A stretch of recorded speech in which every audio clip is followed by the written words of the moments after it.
दोस्तों बात करेंगे आज की इस वीडियो में हम लोग Indian railway finance corporation limited के ऊपर। अब कंपनी के ना क्वार्टर वन के रिजल्ट आने वाले, क्वार्टर वन के आंकड़े आने वाले। तो आज की इस वीडियो में हम लोग क्वार्टर वन के रिजल्ट के आंकड़ों के ऊपर बात करेंगे। साथ में मैं आपको बताऊंगा कि क्या क्वार्टर वन के रिजल्ट के बाद आपको एक यू शेप रिकवरी देखने को मिलेगी आईआरएफसी में, उसके ऊपर बात करेंगे।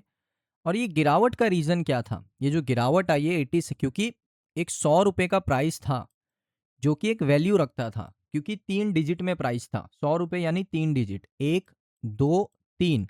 अब ये 2 डिजिट में आ चुका है प्राइस। तो यहाँ पर ये 3 डिजिट से 2 डिजिट क्यों गया प्राइस, इसके पीछे का रीज़न क्या था, उसके ऊपर बात करेंगे। वीडियो बहुत इंपॉर्टेंट होने वाला है, वीडियो को ध्यान से देखना। चलिए वीडियो को शुरू करते हैं। सबसे पहले मैं आपको बता दूं, यहाँ पर गिरावट का मेन कारण था ओएफएस, ऑफर फॉर सेल। देखिए, आप सभी को पता होना चाहिए कि जब भी कंपनी कोई ओएफएस लेकर आती है, ओएफएस लेकर आने का मतलब क्या होता है कि जो प्रमोटर है वो अपने स्टेक को सेल कर रहे हैं। प्रमोटर सेल कर रहे हैं अपने स्टेक को। स्टेक यानी अपने परसेंटेज को जो वो कंपनी में ओन करते हैं, अपने शेयर को बेच रहे हैं। तो मार्केट का सिंपल सा रूल क्या कहता है, मार्केट का रूल बड़ा सिंपल है। मार्केट दोस्तों ये नहीं देखता कौन शेयर बेच रहा है कौन खरीद रहा है, मार्केट को इससे कोई लेना देना नहीं। मार्केट को बस एक चीज़ पता है, उसको अपना एक रूल पता है कि अगर कोई भी इंस्ट्रूमेंट में से, कोई भी शेयर में से पैसा निकलेगा, और अगर पैसा आ भी रहा है लेकिन उस लेवल का नहीं आ रहा है, तो मार्केट क्या करेगा, फॉल करेगा। यानी एग्जाम्पल के लिए मैं आपको बताता हूँ, ये चीज़ अगर आप समझ जाओगे मार्केट को बहुत अच्छी तरीके से आप स्टडी कर सकते हो। अब देखिए क्या होता है ना, अभी प्रमोटर ने मान लो 200 करोड़ रुपए के शेयर बेचे, 200 करोड़ के शेयर को बेचा प्रमोटर ने। ये एग्जाम्पल मैं आपको दे रहा हूँ, यहाँ पर लिख भी देता हूँ, एग्जाम्पल एग्जाम्पल के लिए दे रहा हूँ। 200 करोड़ के शेयर प्रमोटर ने बेचे, सेल किए ओपन मार्केट में। और जो बायर है उसने सिर्फ यहाँ पर 100 करोड़ का माल खरीदा, 100 करोड़ का माल बायर ने खरीदा। अब मार्केट इस एक ट्रांजैक्शन को, एक ये ट्रांजैक्शन पे कैसे रिएक्ट करेगा। मार्केट रिएक्ट करेगा नीचे गिर के। यानी अगर शेयर का प्राइस 10 रुपये था और 10 रुपये पे 200 करोड़ के शेयर बेचे गए, और आप कह सकते हो कि यहाँ पर वो ट्रांजैक्शन के अंदर एक और ट्रांजैक्शन है कि 100 करोड़ का माल उसी प्राइस के ऊपर खरीदा गया, फिर भी मार्केट क्या करेगा, ड्रॉप करेगा। 10 रुपये का प्राइस यहाँ पर 8 रुपये आ जाएगा, 7 रुपये आ जाएगा। क्यों आएगा, क्योंकि 200 करोड़ का माल बिका है और सिर्फ 100 करोड़ का बाइंग आया है। यानी और 100 करोड़ की बाइंग अभी बाकी है जो अभी तक आई नहीं है। तो मार्केट के लिए एक नेगेटिव सेंटीमेंट क्रिएट हो जाता है, मार्केट इसको नेगेटिवली देखता है और मार्केट क्रैश कर जाता है। तो यही चीज़ होती है दोस्तों जब मार्केट के अंदर ओएफएस आता है ना। अब ओएफएस में भी क्या हुआ, 1% तो अच्छे से बिका। दूसरा जो रिटेलर के लिए आपने लेकर आया था, रिटेलर के लिए जो ओएफएस था उसमें आई थिंक 0.5% ही सेल हुआ, बाकी खरीदा ही नहीं, क्योंकि जो आपका फ्लोर प्राइस था वो मार्केट प्राइस भी सेम ही था रिटेलर के लिए।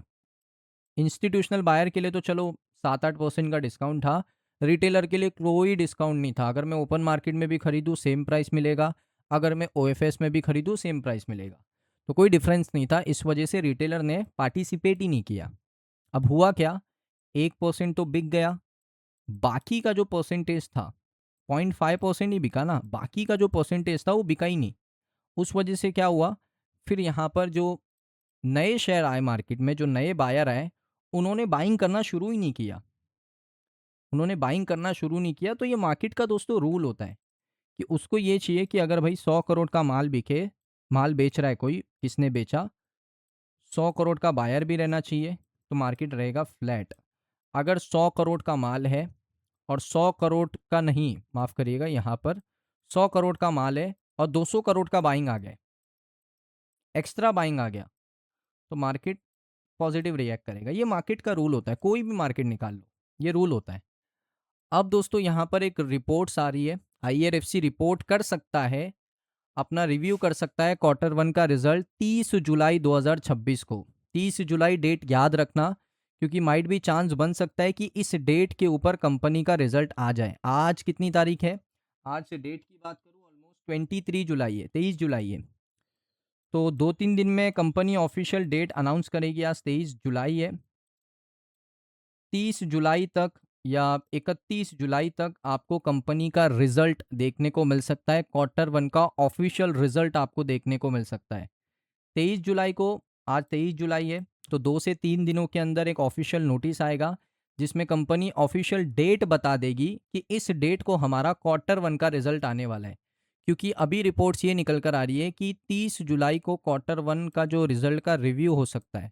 रिव्यू का मतलब होता है कि बोर्ड ऑफ डायरेक्टर्स की मीटिंग होगी, उसमें वो लोग रिजल्ट को देखेंगे और उसको रिव्यू करेंगे और अनऑडिटेड फाइनेंशियल रिजल्ट को अनाउंस करेंगे।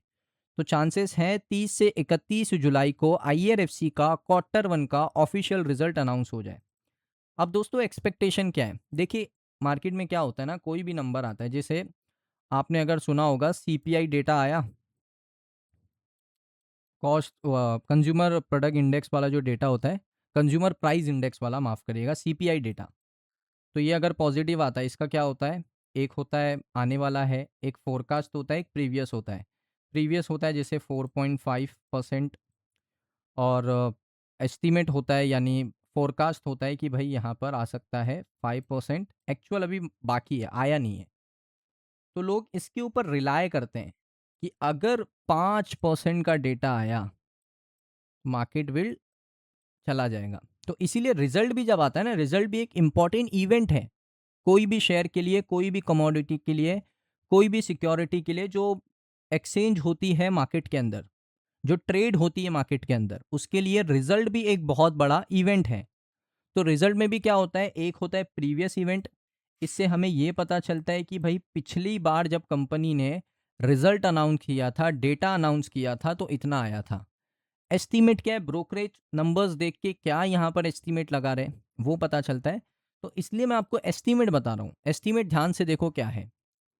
अब ये देखिए, ये हमारे लिए है previous 6,915 crore, quarter one financial year 26, ये यानी पिछले क्वार्टर, पिछला क्वार्टर वन था उसका रिजल्ट है। तो ये मेरे पास प्रीवियस डेटा है। ये मेरे पास प्रॉफिट का प्रीवियस डेटा 1746 करोड़। अब एक्सपेक्टेशन क्या है मार्केट की? एक्सपेक्टेशन ये है कि 7,500 करोड़ का रेवेन्यू आ सकता है। पीएटी क्या है, 2165 करोड़ का प्रॉफिट आ सकता है। तो अगर इतना प्रॉफिट आ जाए, 2165 करोड़ इतना रेवेन्यू आ जाए, तो मार्केट क्या करेगा, शेयर क्या करेगा, रिएक्ट करेगा, ऊपर जाएगा।